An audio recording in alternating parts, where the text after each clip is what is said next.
China की बात करें तो चाइना जो है वो उइगर मुस्लिम्स के साथ क्या कर रहा है या चाइनीज मुस्लिम्स के साथ क्या कर रहा है वो जो है वो मुझे याद आया कि मैं आप और मेरे ख्याल कर्नल दानवी थे तो उधर भी मैंने आपसे पूछा था कि उधर हम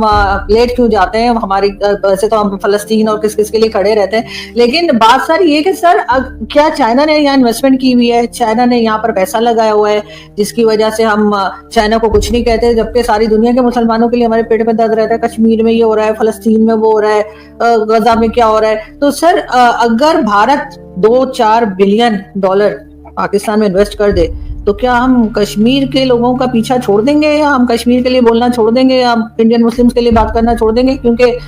चाइना के लिए भी तो सर हमने पैसा पकड़ा तो नहीं बोल रहे तो क्या ये पॉसिबिलिटीज हैं आपके ख्याल से मैं इसलिए पूछ रही हूँ कि वो मैंने मोदी जी को फोन पे बताना है कि कितना इन्वेस्टमेंट करें कि हम चुप कर दें मैडम मुझे खदशा ये है कि आप कहीं मोदी साहब की इन्वेस्टमेंट लेके भाग ना जाएं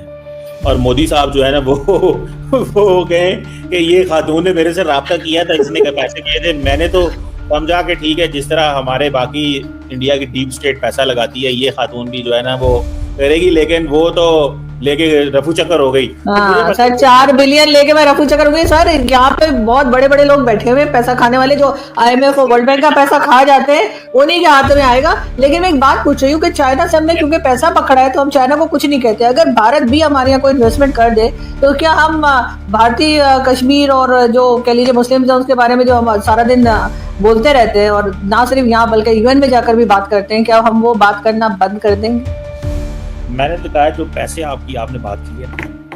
वो मुझे खदशा ये है कि आप कहीं कश्मीरियों की डील ना कर दें नहीं मैं कुछ नहीं कर रही सर नहीं सर मेडल आपको मिला सर मुझे नहीं मेडल पीछे फोटो लगाए मेडल की नहीं सर ऐसा कुछ नहीं है लेकिन आप मुझे सर सवाल पे आइए ना सर बताइए ना कि चाइना को तो हम इन्वेस्टमेंट की वजह से कुछ नहीं कहते तो अगर भारत भी किसी तरीके से इन्वेस्टमेंट कर दे पाकिस्तान में चले कोई मॉल बना दें कोई सड़क बना दें कोई स्कूल कॉलेज यूनिवर्सिटी बना दें क्योंकि उनके पढ़े लिखे हमसे बेहतर है तो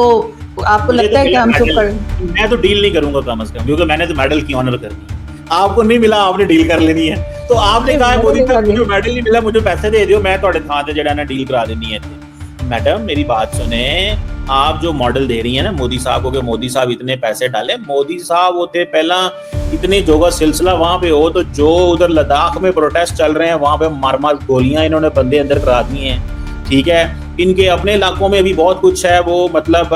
उधर कौन सी दूध शहद की नहरें बह रही हैं जो हमारे यहाँ पे पूरे पंखे दिहाड़े हैं सुन ले बात यार सुन तो लिया करें बड़ा मुल्क है मैडम बड़ी आबादी है बड़े रिसोर्सेज हैं आप यही देख लें अगर पाकिस्तान इंडिया से 7 गुना बड़ा हो तो अभी से पाकिस्तान की इकोनॉमी कितनी होनी थी पाकिस्तान की भी $3 ट्रिलियन की इकोनॉमी होनी थी जरा सुनिएगा बात नंबर ऑफ पॉपुलेशन के हिसाब से जाए ना नंबर ऑफ पॉपुलेशन के हिसाब से जाए तो अगर उतना हम उतने बड़े होते जितनी उनकी आबादी है 1 अरब 40 करोड़ अगर हमारी 25 करोड़ है तो हम भी 7 गुना अगर बढ़े हैं 6 गुना जितना भी आप कर लें तो हम भी कोई 2.5-3 अगर बड़े बुरे हालात में भी अगर इसी हिसाब से चलें जिस हिसाब से हम हैं तो फिर भी हमने $3 ट्रिलियन की इकोनॉमी होना था बट डज दिस मीन कि जो पर कैपिटा इनकम है इंडिया के अंदर वो ऐसी है क्या पर कैपिटा इनकम $10,000 है $15,000 है $25,000 है $50,000 भाई पर कैपिटा इनकम तो वहां पे वही है 2425 से 2400 ठीक है which is better than Pakistan मैं ये नहीं कह रहा कि कोई मैं वो नहीं कह रहा विच इज गुड अच्छी बात है वो मेहनत कर रहे हैं उन्होंने अपनी स्टेबिलिटी लेके आए हैं मोदी साहब के दौर में या उससे पहले कंटिन्यूटी है कंटिन्यूटी ऑलवेज ब्रिंग्स एडवांटेजेस तो अच्छी बात है वो आई अप्रिशिएट दैट सर आप पता है क्या कर रहे हैं जैसे स्टूडेंट्स जाते हैं ना पेपर देने तो उन्हें जिस सवाल का जवाब नहीं आता तो वहां वो कहते हैं कुछ भी लिखकर आ जाते हैं उनका ख्याल है टीचर नहीं पढ़ेगी तो जब वो बाकी के 4 क्वेश्चन देख लेगी 5वां हो सकता है ना देखे तो वहां कुछ भी लिख कर आ जाओ कोई फर्क नहीं पड़ता बस वो पेज भर जाना चाहिए सर मैंने सवाल कुछ और किया है आप किसी और साइड पे निकल गए मैं ये कह रही हूँ हम चाइना को क्यों नहीं कहते मुस्लिम्स के लिए इसलिए कि उन्होंने यहाँ इन्वेस्टमेंट की हुई है CPC चल रहा है और अगर इसी तरह की कोई इन्वेस्टमेंट अगर भारत कर दे इन केस तो क्या हम भारत को भी कहना छोड़ देंगे कि जी कश्मीर में आप लोग ये कर रहे हैं या मुस्लिम से वो कर रहे हैं अगर ऐसी ही बातें तो फिर हम चाइना को क्यों नहीं बात करते हम चाइना के लिए वहां के मुस्लिम्स के लिए हमारी आवाज क्यों नहीं निकलती सर क्या गला खराब हो जाता है हमारा चले मैं आपकी जरा थोड़ा इंटरव्यू शुरू हो जाए जो आपने बात की ना इन्वेस्टमेंट की तो मैंने तो सिर्फ इतना कहा था कि इन्वेस्टमेंट उन्होंने क्या करनी है बेचारों ने यार कौन सी उधर दूध नहर मैं भी ये सिर्फ यही बातें कर रहा हूँ क्या इन्वेस्टमेंट करनी है एक बात दूसरी बात चाइना में कितने मुसलमान हैं या कितने को लोग वहां पे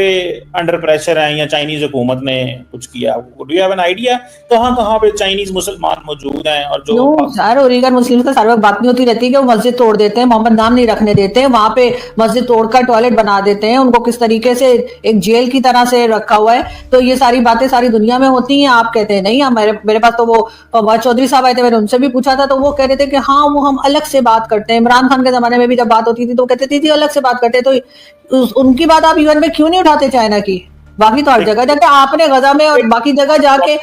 भारत में जाके आपने मुसलमान गिने हुए जो आप चाइना का पूछ रहे हैं कि कितने मुस्लिम्स हैं। मैडम पाकिस्तान ये तो आपको पता होना चाहिए सर, पीएचडी तो आप है सर, मैं थोड़ी हूँ, आपको तो पता है मैं तो कुछ पढ़ी लिखी नहीं हूँ, मुझे क्या पता सर। मैं तो आपसे सीखना चाह रही हूँ सर, मेरी भी थोड़ी मतलब दिमाग हो जाए, मेरी भी थोड़ी काबिलियत बढ़े सर। आप इतने महान है कि सर मतलब मैं तो कहूंगी महान पुरुष जैसे कहते हैं ना, पुरुष ही नहीं है वो कहना चाह रही हूँ मैं। लेकिन सर कोई बात नहीं, कहिए सर, बताइए थोड़ा सा रोशनी डालिए सर जरा चाइना पर। जी बेटा मैं बता रहा हूँ वही आपको बात। देखें सवाल ये है कि जो चाइना के अंदर जो कुछ हो रहा है बेटा, उसमें प्रॉब्लम ये है कि वो उनको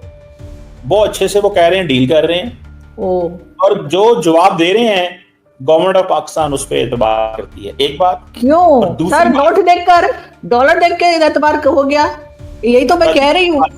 हम कितने में बिकते हैं, हमारा ईमान सर, हमारा ईमान कितने में बिक रहा है चाइना पे? सुने एक तो हम उन पे एतबार करते हैं, दूसरा वहां पे वो कह रहे हैं कि जी इकोनॉमिक लाइफ स्टैंडर्ड्स बहुत बेहतर है, तीसरा वो कह रहे हैं कि जी पाकिस्तान का मौक़िफ़ है कि हमारे जो ब्रदरली फ्रेंडली कंट्रीज हैं उनके हम इंटरनल मामलात में बात नहीं करते। ये मेरा ख्याल है ये पाकिस्तान की स्टेटेड पॉलिसी है that we do not intervene. And above all Imran Khan और उनकी सारी जो एक उस वक्त की जो डिप्लोमेट्स थे उनको वो लेके गए थे सिंकियांग में, इस इलाके में जहाँ पे उगर की बात कर रही हैं, और वो क्या कहे थे कि जी हमने ये बात ठीक है, डिफरेंट वेस्टर्न मीडिया ने रिपोर्ट किया है, कंसंट्रेशन कैंप्स हैं, थॉट ट्रांसफॉर्मेशन फैक्ट्रीज हैं, लोगों को इस तरह किया जा रहा है, और so on and so fourth. तो लेकिन पाकिस्तान की गवर्नमेंट ने उस वक्त जो मौक़िफ़ लिया और अभी जो मौक़िफ़ है वो यही है। क्यों है? ये तो तमाम दुनिया में मुसलमानों के लिए खड़े रहते हैं, तो ये चाइनीज मुस्लिम्स के लिए क्यों खड़े नहीं होते? चाइना के आगे प्रोटेस्ट क्यों नहीं करते? चाइना का नाम यूएन में जाकर क्यों नहीं लेते जैसे भारत का लेते हैं कि जी वहां पे कश्मीरियों पे बड़ा जुल्म हो रहा है, तो ये जाकर चाइना का नाम क्यों नहीं लेते सर? शी जिनपिंग का नाम लेना। के ऊपर कौन सी यूएन सिक्योरिटी काउंसिल की रेजोल्यूशन है? सिंकियांग के ऊपर कौन सा दूसरे मुल्कों का डिस्प्यूट है? सिंकियांग या चाइना के मुसलमानों ने कौन सी यूएन में या दुनिया के अमेरिका ने उनके बारे में करार? लेकिन सर हम उनके लिए मुस्लिम नेशन है सर, हमें उनके लिए आवाज उठानी चाहिए सर। उन्होंने हमें कहना थोड़ी है, हमें उनके ऊपर जुल्म नजर आ रहा है, लेकिन सर हम चाइना के लिए बोलने को तैयार नहीं है, बाकी सबके लिए हम बात करेंगे। डॉक्टर साहब हम उधर आवाज उठा नहीं, मैं डॉक्टर नहीं सर, प्लीज मैं बिल्कुल भी डॉक्टर नहीं, डॉक्टर आप ही हैं सर। मैं डॉक्टर उन्हें कहता हूँ जो थोड़े से नीम कीम होते हैं। अच्छा तो पॉइंट ये है मैडम कि ये जो चक्कर है ना इसमें, so that is my answer on this. जी बिल्कुल, मतलब ये कि जलेबी अच्छी बनाई सर आपने, और आप जलेबियां बहुत अच्छी बनाते हैं, इसीलिए मेरा ख्याल है कुछ लोग आपको हलवाई भी बोल देते हैं समटाइम। तो मुझे समझ में नहीं आता था कि आपको क्यों हलवाई लिखते हैं, वो मुझे आज समझ आई जब आप बातों में आप जलेबी बहुत अच्छी बनाते हैं। मैं फ्रीडम ऑफ स्पीच नहीं करता हूँ, मुझे आप जो मर्जी गाली गलौज करें, बुरा भला। सर ये गाली नहीं है सर, क्या हो गया सर? मुझे नहीं पता था, मैं तो ये कह रही हूँ लोग लिखते हैं कि मुझे समझ नहीं आ रही, लेकिन आपने चाइना में जो जलेबी बनाई है ना सर, वैसे जलेबी मुझे बहुत पसंद है, लेकिन सर ये वाली जलेबी जो आपने बनाई इसका तो जवाब ही कोई नहीं। जो मर्जी मुझे कहें, आई रिस्पेक्ट अदर्स ओपिनियन, मेरे कमेंट सेक्शन खुला होता है, गालियां दें, अच्छा बोलें, बुरा बोलें, जो मर्जी कहें सर, वो मुझे भी पड़ती है, कोई